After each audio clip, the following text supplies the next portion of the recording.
Okay, can you hear me? Say something? 1, 2, Yep, we 3. got audio now. Oh, okay. Just had to go to a completely different computer. Isn't that nice? Plug in my headphones.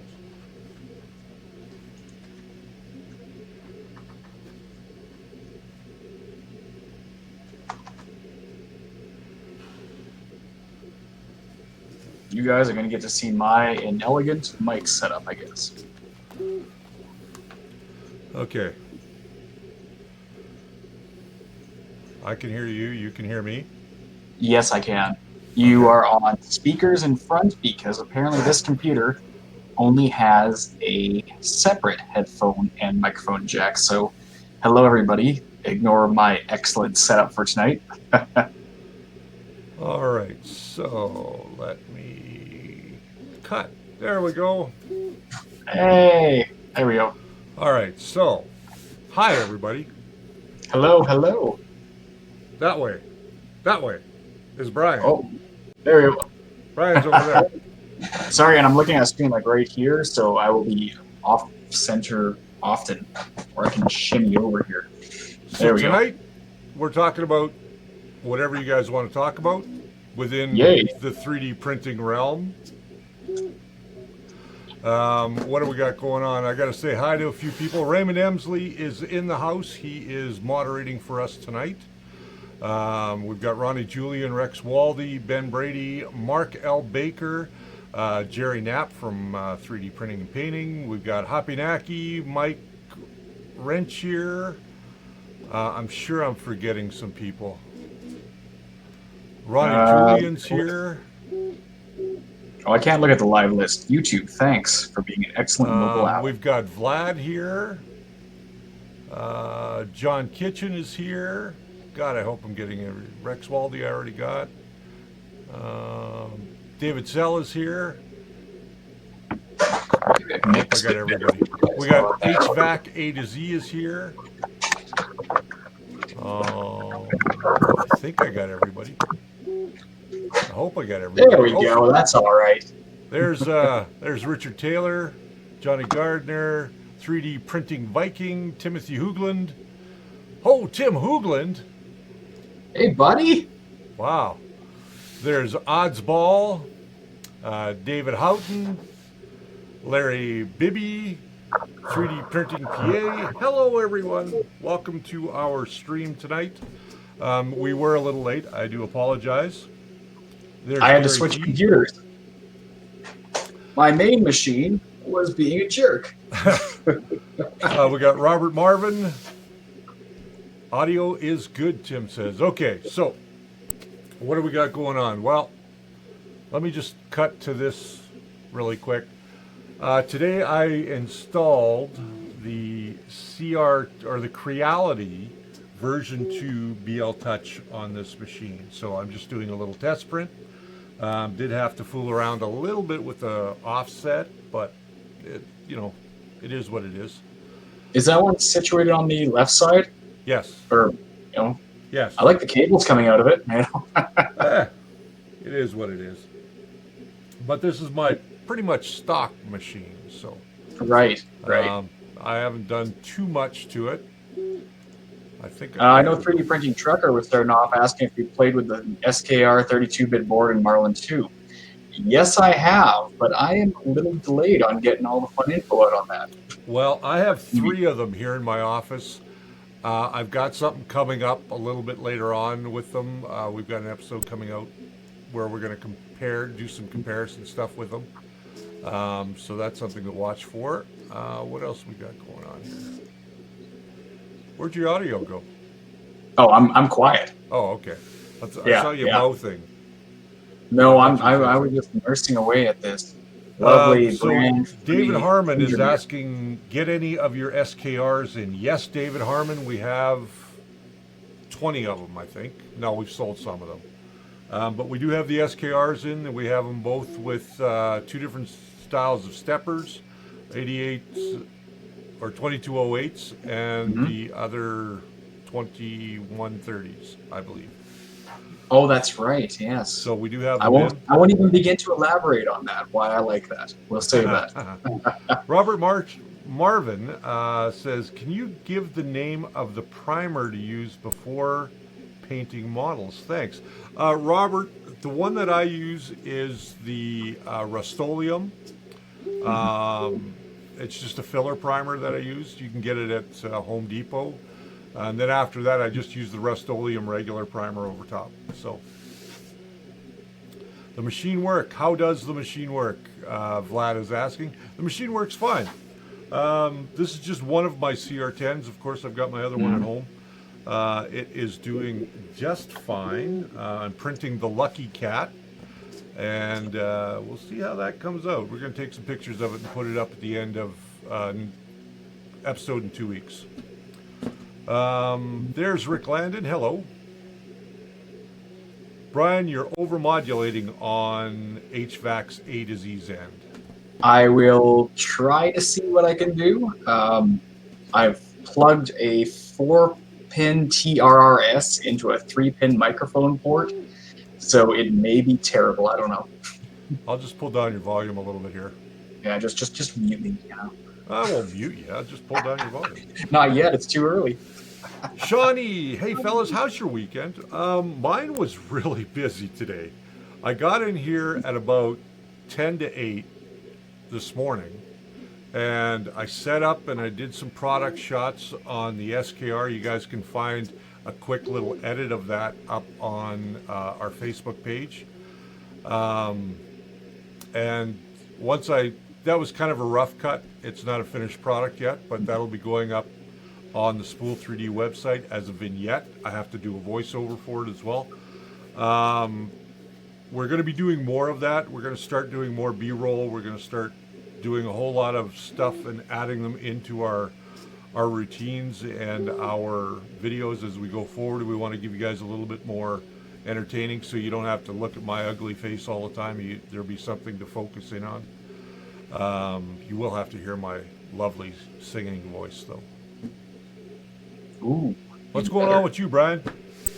Not a lot. I was just doing a lot of traveling around Calgary today, so I was hoping to, get home to the printer farm so I can stare at that once in a while from remote camera. But I haven't had much time to do playing around with things. I did get the Creality laser module earlier this week, and oh boy, I'll leave it at that for now. Oh boy.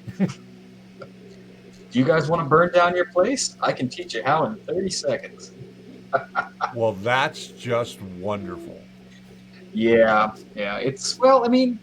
Thermal runaway protection works great when you have temperature feedback, but what do you do when you don't have thermal runaway protection on a frickin' laser? That's true. You're literally just applying laser to a burning surface. How do you measure that? And the answer is you can't. So I'm just going to go ahead and say, if you decide to buy any laser module or any laser engraver, do not leave it unattended. I didn't set fire to anything. I'll say that. I didn't set fire to anything, but I encountered a bug with the Marlin build that I've been dealing with that could have, if it was left unattended, caused some major issues. Now, Brian, that was a genuine Creality one, correct? Yeah, and the laser itself actually seems fine. So it's just, it's quite a powerful laser. I underestimated it a bit. I figured it was just going to be like a Blu-ray laser diode, but you need those goggles. Let's put it that way. In fact, I'll have to see if I can pull up a photo at some point for you guys tonight here of how bright that thing was at like 30%. It was, here, you know what? Actually, because I don't have OBS set up here, so you guys are going to have to just see. That is like 30% brightness there. Wow.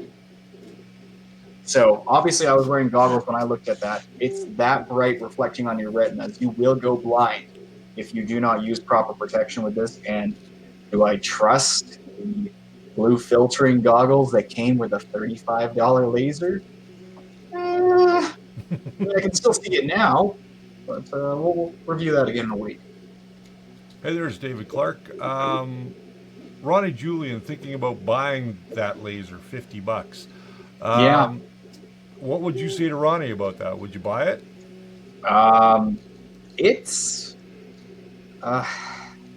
it's cool to have. Don't get me wrong, it's actually kind of neat.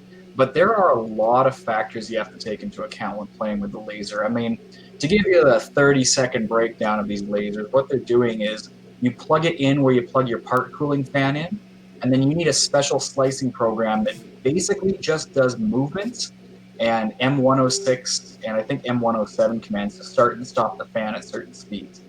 And the issue I encountered was there's so many bombardment of these commands into Marlin.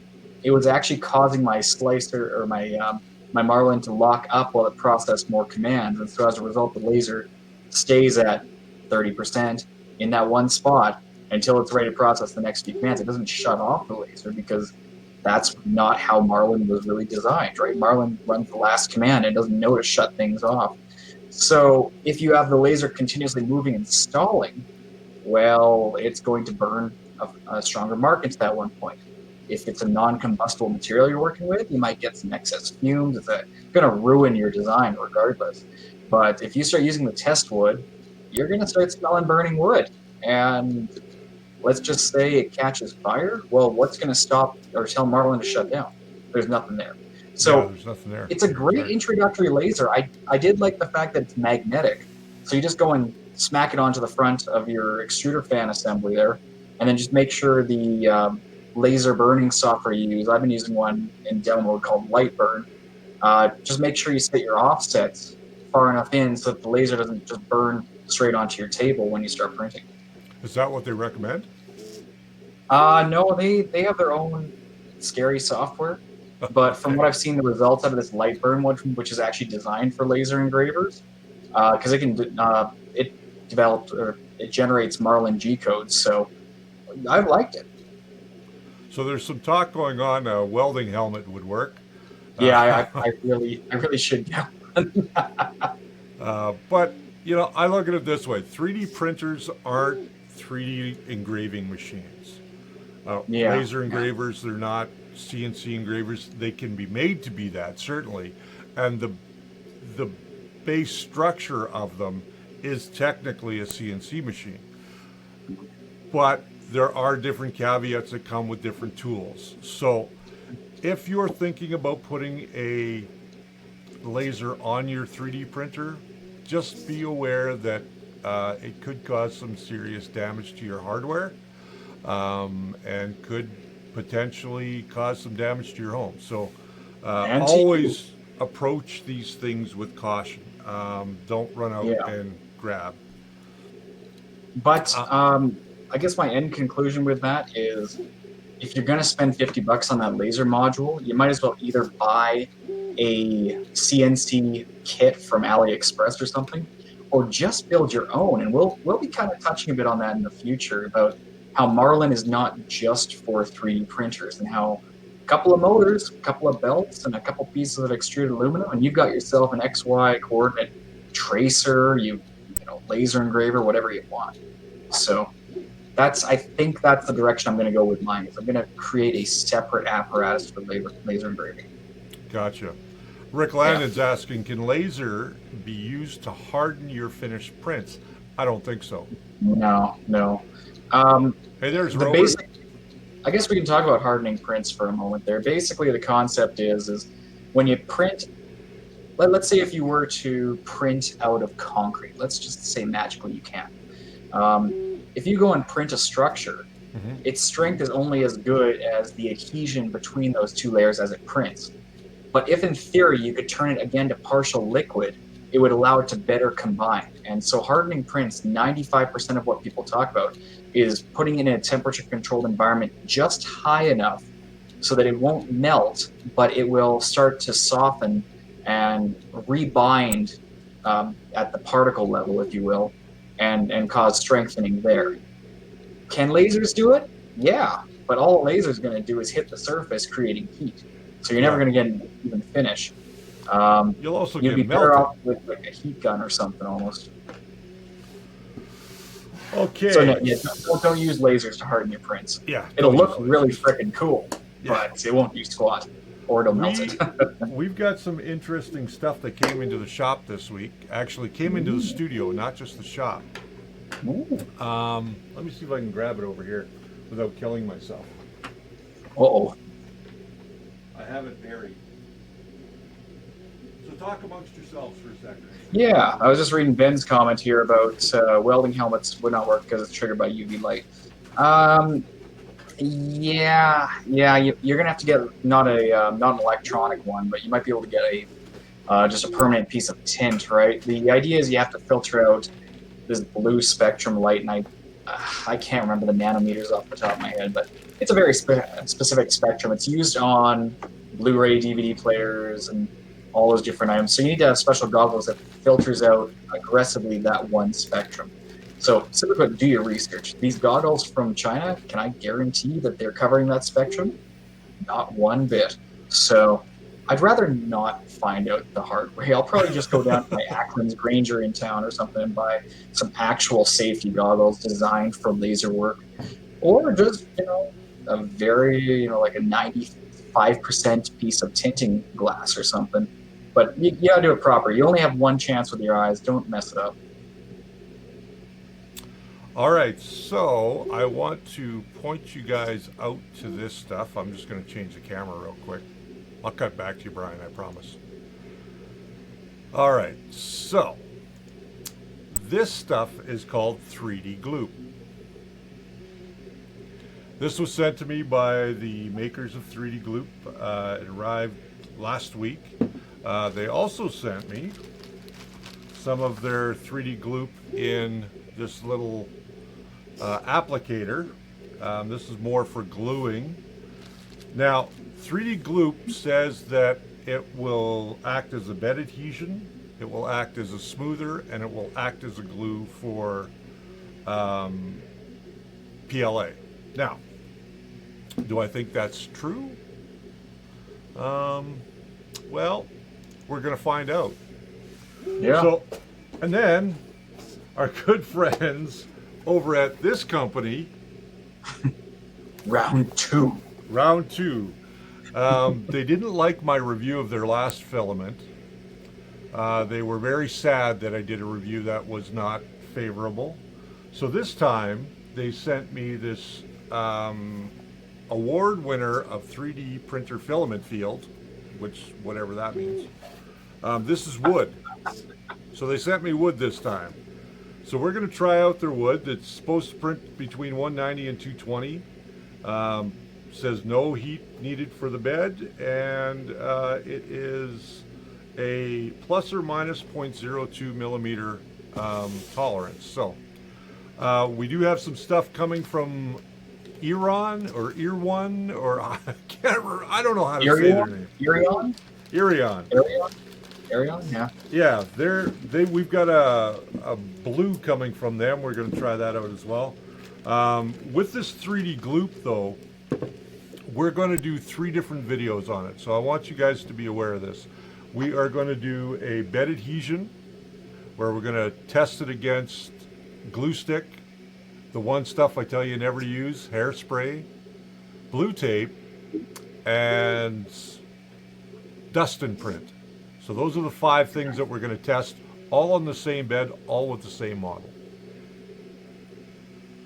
That's the way to do it, right? I mean, because I won't lie, some people calling us out saying we're not doing the same test. I don't know how much more we can do to prove it this time, so. Well, I look at it this way. I think I've got all 5 of those products here and available to me, so I'm going to take my CR10, which is here at the shop now. You guys have seen this now. Turn that back over there so you guys can see what's going on. There we go. Now I'm not doing sugar water. Don't even ask me to. Come on. Sorry. Come on. Bring out the flies. No. Not doing it. Ben says Dust and Print will win. I've used Dust and Print. I like it. I think it's a good product.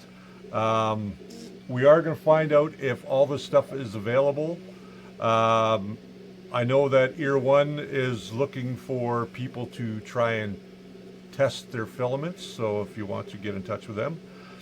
Chris Travis says he saw 3D glue people at Murph, and they were just showcasing their new spray that smooths the surface. Yes, they did not send me any of that, but I hope to get some soon. We If will it's do an the, aerosol, it's gonna be hard to get to Canada. yeah, it is pretty hard to get Our in Canada. imports are a little weird. So, I mean, if anyone you want to smuggle it across the border, Yeah, there's a fresh glass of Tim Hortons waiting for you here. there you go. Then when we do the smoothing, we are going to use the gloop to do smoothing, and we are going to be pitting it against our good friend XTC 3D. Which I love that stuff. I It's a, shouldn't, but I do love it. Sean's asking why you won't touch sugar water. because sugar water crystallizes when it dries, and that can get embedded into your prints, and it can ruin the surface of your bed. But I may have one-off best printing surface ever. I think I know what we need to compete it with, and it's sitting over on your shelf, Richard. That will show us sometime in the future. Nope, I'm going to show you right now. A new product Oh, that we got here at Spool 3D. This is a PEI powder coated magnetic metal flex plate, spring steel flex plate. It's got PEI on both sides. It is textured, so it'll grab your prints. It comes with a magnet, so you can stick it on your bed and then stick that on top. And unlike the magnets that you get with your Ender 3s or your CR10s now, those two magnets always don't line up great, but with metal and magnet should line up great. Now we're going to do the test and see how well it holds at 80 plus degrees, but yeah. okay. Well, I want that. So, see you Monday. Well, we only have them in two sizes right now, and that's 235 by 235. No, three sizes, I'm sorry. 235 by 235, 210 by 210. Raymond's going to correct me if I'm wrong. And then we've got them for the Prusa Mark IIIs, so they'll fit the Mark I got 52 Andrews, bed. so that's not too bad. 235s will work. Yeah. Tim, I can't answer your question right now in Facebook chat because I'm watching the chat here. Sorry, buddy. I will get to your question afterwards, though. I just don't have it up here.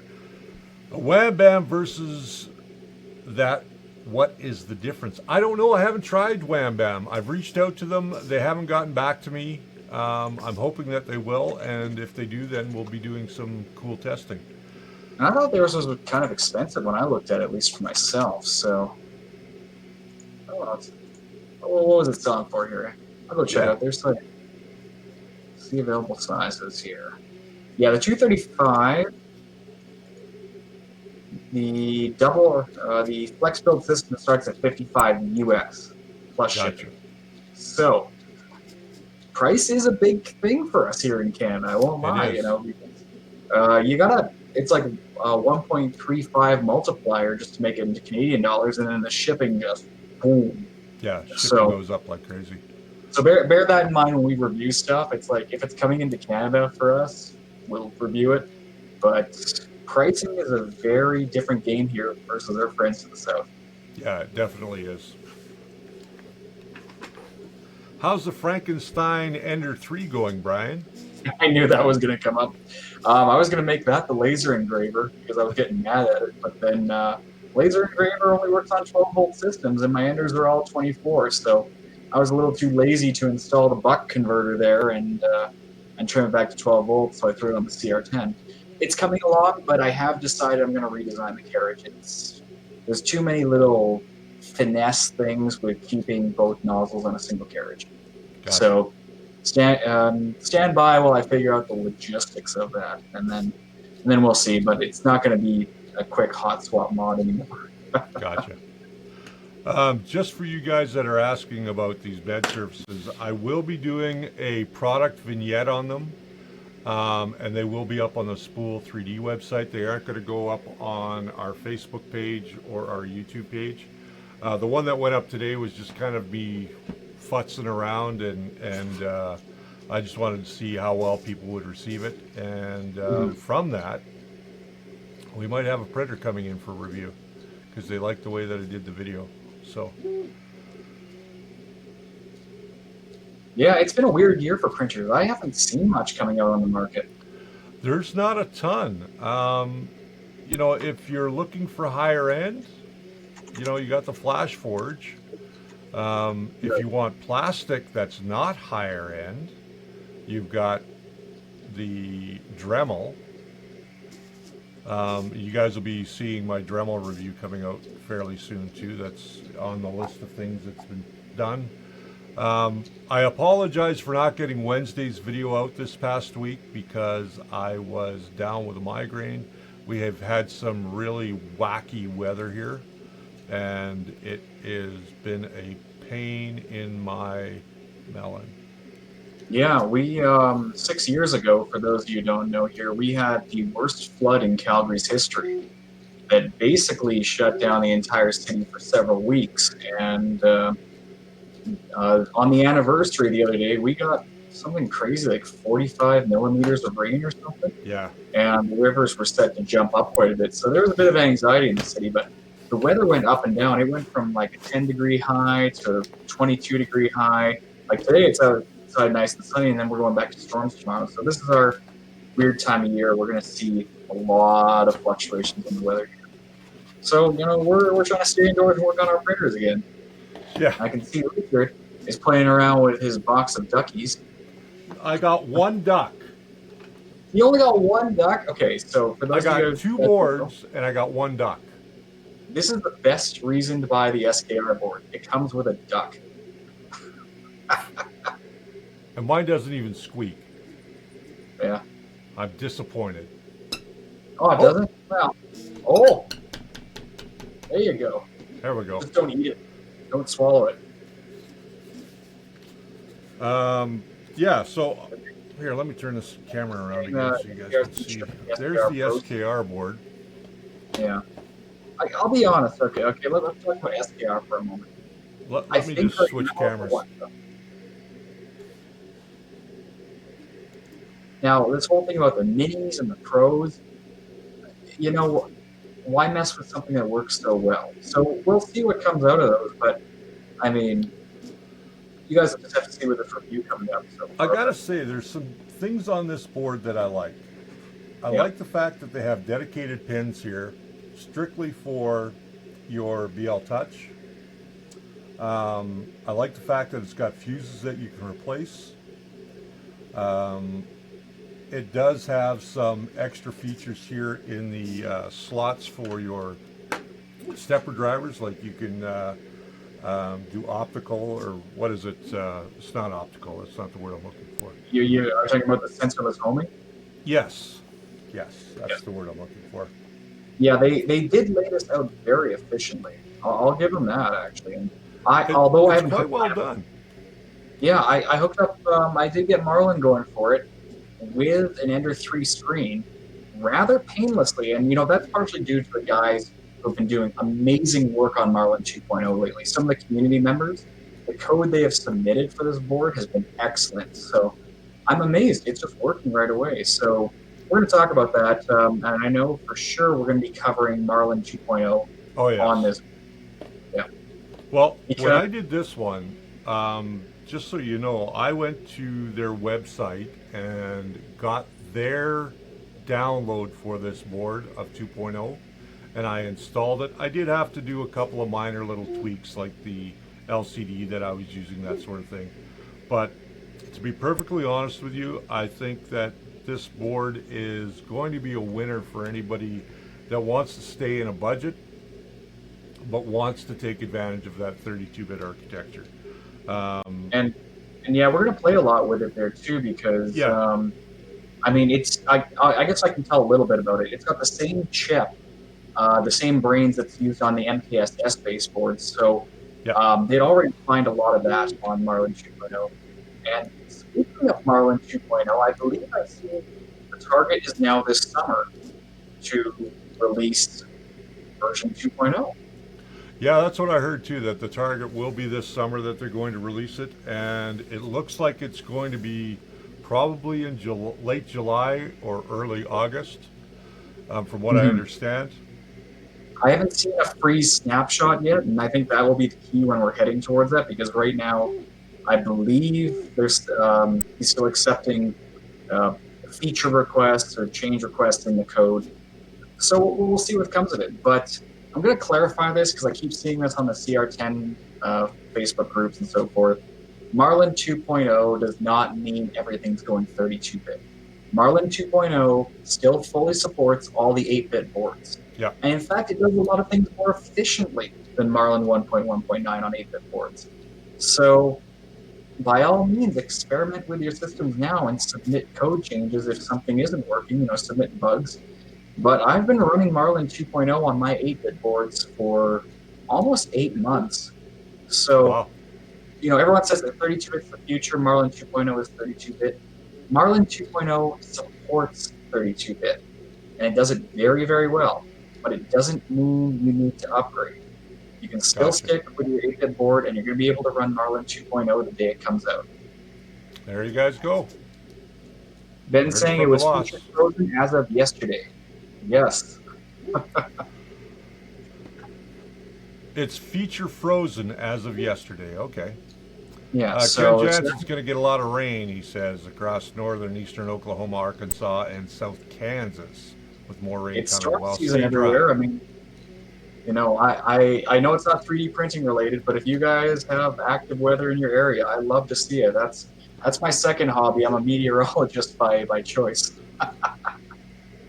RT saying, why do I want an SKR? Well, you don't. Not right now.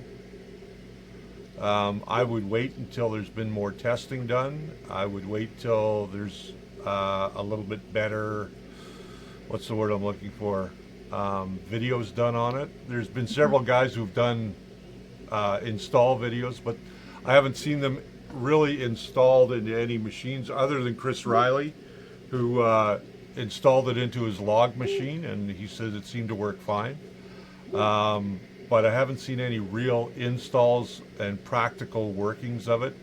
We're going to do that here. I now actually have a bed that will do 24 volts for my Prusa Bear build. Oh, great! Yeah, so Finally. we're going to take that into a 24 volt instead of a 12 volt. And Yeah, we're we going to got way use too the much black for SKR that. board on And that as well. So, I guess the answer is, do you want the SKR board? Here's the question: Are you willing to spend $20 to find out if it works for you? Because that's pretty much the reason we all ordered it. It's 20 well, yeah, it was bucks. 22 bucks US when I got mine. Yeah, And I ordered two of exactly. them. So, and Yeah, then the day before I got mine, they showed up here at Spool 3D. of course they did. So I ended up with a third one. Nothing wrong with extras, I guess. No, well, we're gonna put all the 2208 manufacturer steppers to the test. We've got the steppers from uh, SKR or from Big Tree. We've got their steppers for the 2208s. We're going to put some Lairge on another one, and we're going to put some Wattrots on a third one. Mm-hmm. So, yeah, so that it should be fun. I think at the end of the day, moving to a 32-bit board, how is it going to affect your prints? And that's what a lot of people are going to ask. I don't know yet how that's going to affect your prints, but I And can tell you that it is going to manage the flow of information better that's coming off of the SD card or from your Raspberry Pi or however you're hooking it up. I think it's gonna offer a much better flow of information. So your prints, they with a higher quality stepper driver on them, they may get better. mhm. No, I So agree with you there. Pardon me. There's a whole bunch of aspects with 32-bit that I'm going to be covering coming up because I do like the technicality of it, and there are a lot of things that you guys have to be aware of with 32-bit boards. that may, and in some cases probably will, cause you issues that you wouldn't encounter with an 8-bit board. That's right. Now, do those negatives outweigh the positives? Not by a long shot, not even close. But it does change how you design your circuitry in general. And pretty much, I mean, even Tim here, Tim Hoogland in the chat, he knows this all too well. That there's quite a big difference between 24 volt to 12 volt, 5 volt, 3.3 volt in this case. Yeah. There are some design challenges when you start going to these higher speed processors with lower voltages, and it's electronic design. So it's not as black and white as just saying we clocked up a chip 12 times faster than the 8-bit equivalent of the Atmel microcontrollers. There's a whole different schema to it, and we'll get into that. I haven't wanted to touch it yet because with Marlin 2.0 still in a lot of development, it's really hard to go and do a review on that source code when it changes every couple of hours. Yeah. So to save you guys the headache, I haven't done it. And we're probably not going to do one until there's a permanent release of 2.0, not just a beta release or a nightly build Agreed. release. We're going to wait till it's finalized, and then we will do a proper look at these SKR boards. In the meantime, we're just going to keep playing with them and try and blow one up. I'm going to see if I can get one to smoke. David Harmon makes a good point. The 2208 Big Tree from Spool aren't the UARTs. That is correct. These are not the UARTs. However, they can be made into the UARTs.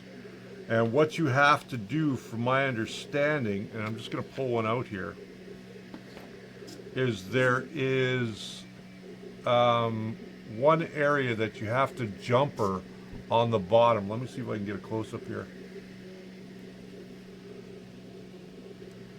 I don't know how well you guys can see that.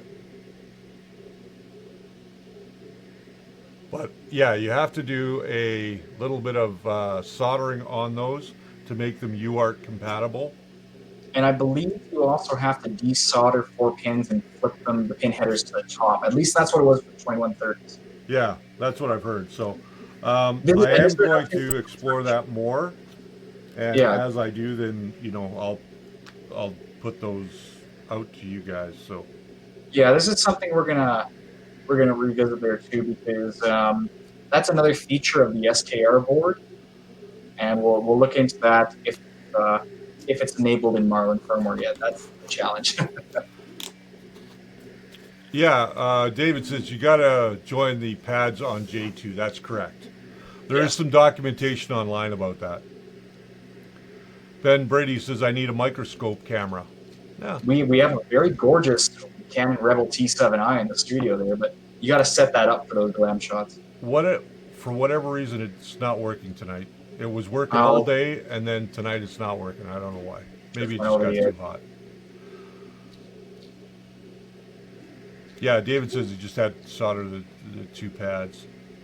Yeah, I thought it was a bit more than that, because at least with the 2130s, software serial, if you want to get into it, technically it only requires 3 pins, but they feed you 4, and I think it's voltage, RX, TX, and ground. So you have to expose those in easy fashion. So that's a headache in itself.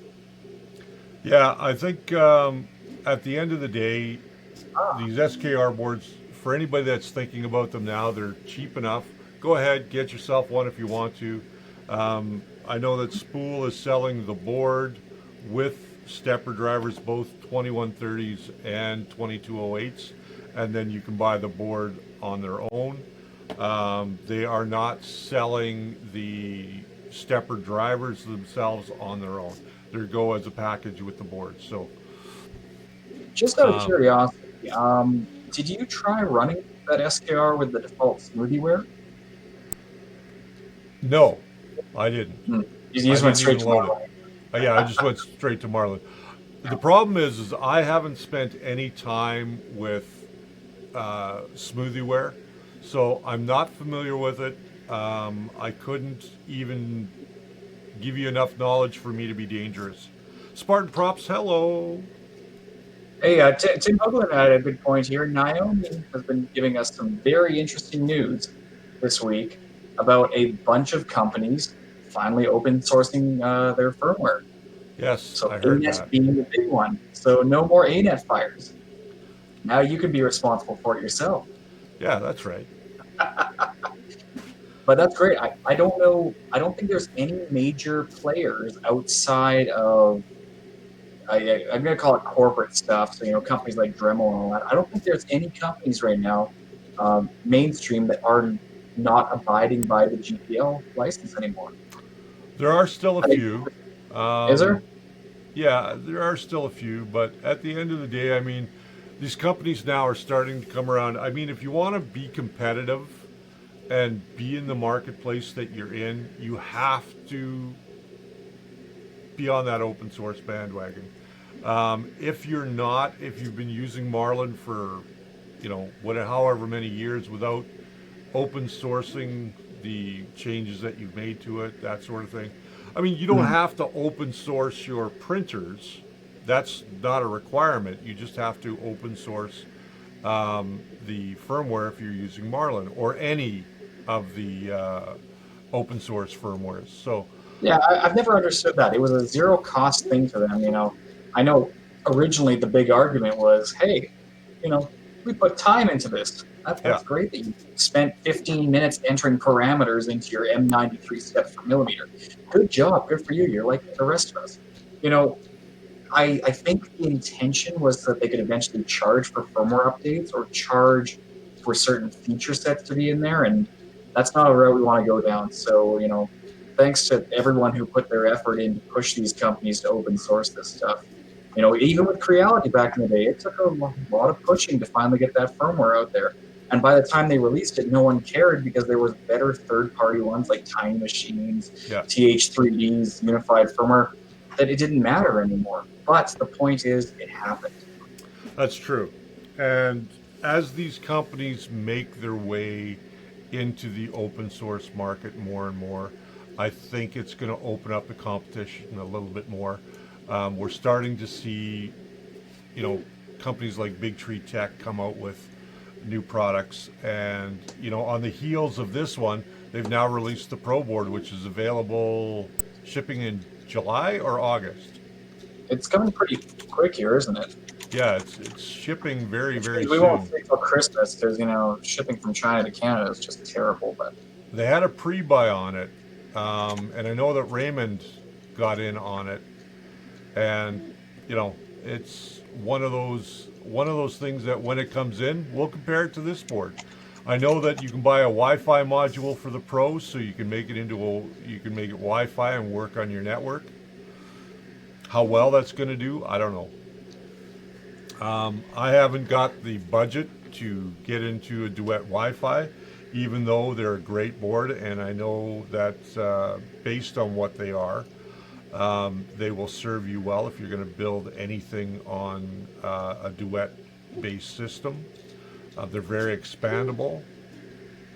So I think at the end of the day, if you've got $250 and you want to spend it on a Duet Wi-Fi or Duet Ethernet, and add a Maestro to it, or a Duet 2 or a Duet 5, you can certainly do a whole lot with it. We've got a printer here in the showroom that's been the owner's, Derek's, Frankenstein. It's water cooled. It's all run on linear rails. What else has it got on it? I know it well, can we were print trying the ink. water cooling. Yeah, and it's running a Duet.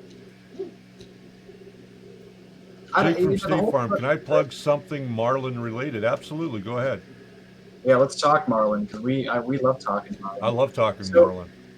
just so you guys know, I was just taking a look at this Pro board from Big Tree Tech, and I've got some reservations already right off the bat. And the biggest ones is number one, it's more than doubling of the price, so they can basically put on a ESP. It's an ESP01S, which is just basically another Arduino compatible board for Wi-Fi. And It's also using a completely different processor from what they've used on the previous board. I haven't played with the ARM STM32. I hear it's a pretty good chip, but it's not at all improving on the design of 1.3. It's a whole new design altogether. So I see like some Ethernet and stuff. Is it? I'm not gonna gamble on that one, to be honest. The whole reason we bought the 1.3 in the first place is because you can outfit one of these boards with 2208s, and it's still cheaper than the stock Creality boards. Yeah. So I'm interested to see that E3, the SKR Mini E3 that's coming out, which is a direct replacement for the Ender 3, Ender 5, and CR10. Not the CR10S, just so you guys know, but the CR10. And I think that's going to be very interesting. Scott Finlander, or not Scott Finlander, Scott Latine, I hope I'm saying his name right, is going to be doing a stream right after ours is finished. He's one of the major developers of Marlin, so you may want to go and check that out, you guys. just replying, Tim Hoagland there saying STM32 support is still troubling Marlin, and I'm not surprised. Okay, here's your little info tidbit for the week. Arduino is only an 8-bit operating system, and I use that term really loosely. And it's designed for 8-bit boards. When you go to 32-bit, you're actually running essentially Arduino in an emulator. It's running on a completely different source code platform, and it emulates and translates the I/O. So there's a whole mix in there. So the reason I get cautious around all these new chips coming out there is because the original chips around your 3D printer, that's 18 mega 1284p, and the 18 mega, oh wow, that's slipping my mind, 32 something or other. Those two chips are made by Atmel. Now, when you get into this new space, there's a boatload of different companies making this, and people are just basically writing translation layers all over the place. They call it the hardware abstraction layer. And when you go into Marlin, you're going to see Marlin 2.0. There's all these different HAL operation routines hidden on the back end. It's not a black and white thing. Otherwise, we would have had Marlin 2.0 out, a year and a half ago. So, Scott Latine and all the community members that are submitting code to him, thank you, because I have not, and nobody's really had the time to go and put that much TLC into all these chipsets. I'm just gonna. Rover's asking if we can pop the link to that stream. I don't have it. Jake from State Farm, if you've got that link, please go ahead and post it so that people can go over there and check it out. Tim Hoagland says the LPC chips are well supported. Those are on the SKR S-Base and Easy boards. Yeah, it's the old PC 1768 and 1769, which I think it's just a memory difference, which is not an issue to the end user. Now, those are developed by Mbed, which is also a very well-known company. All these are running on the ARM processing platform, which if you've never heard of ARM, it takes some reading into it because it's going to change. It's changing the computer world at a pretty rapid rate. It's moving everything away from Intel and AMD, but that's a story for a whole nother channel, really. It's just a whole different world of news. As I said, all you really need to know is when you go 32-bit, you're upping your processing speed by 12-fold, but since you have that translation layer and the hardware abstraction layer all going on, it's not a 12 times improvement. It's probably closer to a 5 or 6, which is still excellent, but I don't know. It's not like going from a phone to a computer. That's true. Well, Tim's saying the 1768 is the base, and the 1769 is a little faster. I think it's like the difference between 100 megahertz and 120 megahertz. Which, yeah, I think it's something like that. When the baseboards run at 68 megahertz, yeah, it's a big improvement regardless. I can tell you I've run an S-Base on my CR10 for, oh gosh, probably well over a year now, and it's been solid on Marlin 2.0. All the bugs have been on my side. It hasn't been the hardware. Okay, I got something I want to show here. Just because I'm putting one onto this CR10 here pretty soon. And I've gone and designed this case, and Tim might get mad at me, but I didn't really design the case, but I did go ahead and um, modify it. I found this case on Thingiverse and I modified it so it's got my little logo on top. And I'll put this up on my Thingiverse page, and I'll leave you guys a link at some point in time in the very near future. I still have to do the back. This is just a sample. I want to perforate the back with our honeycomb design. So once I do that, then yeah, we'll have some STLs that you guys can download for your Raspberry Pi. Tim's gonna probably get mad at me for that, but No, I mean, that's the thing about the Raspberry Pi, right? Everyone can come up with their own thing there. Tim, you were saying he's using the 1769 on their board.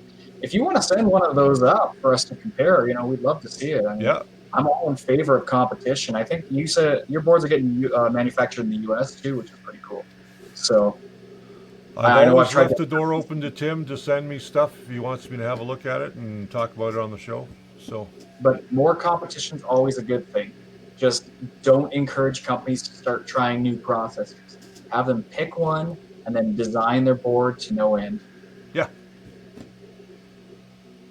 What else we got to talk about tonight? Just stuff coming out.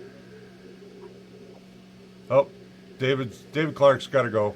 See you next week, David. So Yeah, I should tell you guys, coming out on Wednesday, which was supposed to come out this past Wednesday, is our printer maintenance video. I'm going to take you through the things that I do to my printer when I'm doing maintenance on it, and hopefully you guys can pick up some tips and tricks from that. The week after that, we have got the BL Touch install, and no, pardon me, on July 3rd, we have a lithophane coming out. We're going to do a lithophane for all of our friends down in the U.S. And then after that, we are going to do the BL Touch install. Now, we were going to do a video, and we've done the video. It's been recorded on Fusion 360. Brian and Jess. Scrap it.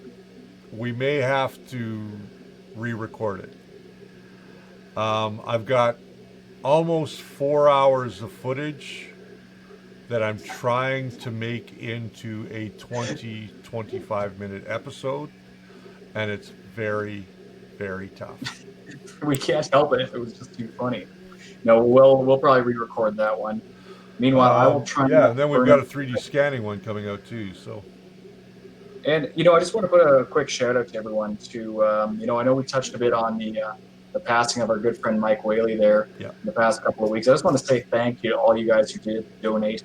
I can see that the fundraiser is going excellent for them, and it does show that we are all a community and that we're all a good group of people. So if you haven't seen those links, of course, you can go over to their Facebook group and check it out there. But just a big thank you to you guys. That's great. I see where is it up to here now? I lost track of it. I don't know. They're at 3,500 US. They're looking for 4,000. Yeah, I think it's just adaptively changing because it started out at, I think the request was for 1,700, and I don't know if Facebook auto expands the goals or if his wife is doing that. But I mean, just keep donating regardless. Yeah, awesome. I know that they were having tough times prior to his passing. So I just want to again send my condolences out to the family, and I'm sure everybody in our community is feeling the loss of Mike, a great guy, and he was always in our live streams, and he was always there with a kind word and maybe a little suggestion, and if he needed help, he wasn't afraid to ask, and that was always a good thing, and we have a lot of people in our community just like Mike. And I am very proud to have a community that we do have, and it continues to grow. And we are less than 1,000 away from breaking 10,000 subs here on YouTube. Thank you everybody for spreading the word, give us your thumbs up and sharing, and please continue to do so. We'd like to get to that. Well, we're not going to be by the end of June, but Come um, on, come on, do it, guys. 8 days or nine um, days, can we 1,000 get subs. Let's can we do get it. a little over 9,000 in 8 days, or 900 in 8 days?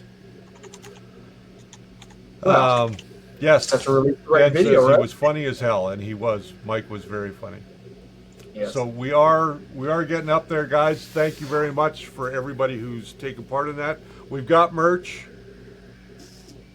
They're not the most inexpensive tees. We are working to do our own merch here in house, so we don't have to do it through a one-off company. So we are trying to make sure that we get our own merch. And when we do, of course, we'll have our coffee cups, we'll have our T-shirts, and things like that. Let's. Mike's got something. I'm going to just show this. There we go. All right. Sub, like, and share. Thank you very much, Brian. Thanks for being here again. It's been a while since we saw your smiling face. Yeah, well, look how much work it took for us to do this. I Yeah, mean, I didn't make it home. It was one of those obviously. days. Yeah, because I'm recording in the field. I'm hoping to have, you guys saw the photos on the Facebook group. I've set up a printer farm. I've been on the go a lot. So, hoping to get something on those machines, and hopefully I will still have these things next time you see me, because I will be doing some laser engraving. It's going to play with the laser. Yes, I will blame the laser. I will definitely blame the laser. So I got to go clean up the showroom from all the video work I was doing out in the showroom today, before I leave tonight. And it's getting dark here now. It is. It I'm is. looking out the window. It's getting dark, but it's Yep. too early. Well, is it too early? I don't know. I haven't checked. It is storm season here, guys. So That's true. So, ladies and gentlemen, thank you for joining us tonight on this Saturday night, and we'll see you again next Saturday. Same bat time, same bat channel. I hope I don't get demonetized for that. if we didn't get demonetized for half the other crap we said today. So thanks for all of our moderators, Raymond Emsley and Rover, for moderating our chat tonight. Thank you to all you guys who tuned in tonight. And remember that the first layer is always your foundation to a great print. See you next time. Where's my mouse? There it is. Oh no, we lost the mouse. I lost my mouse.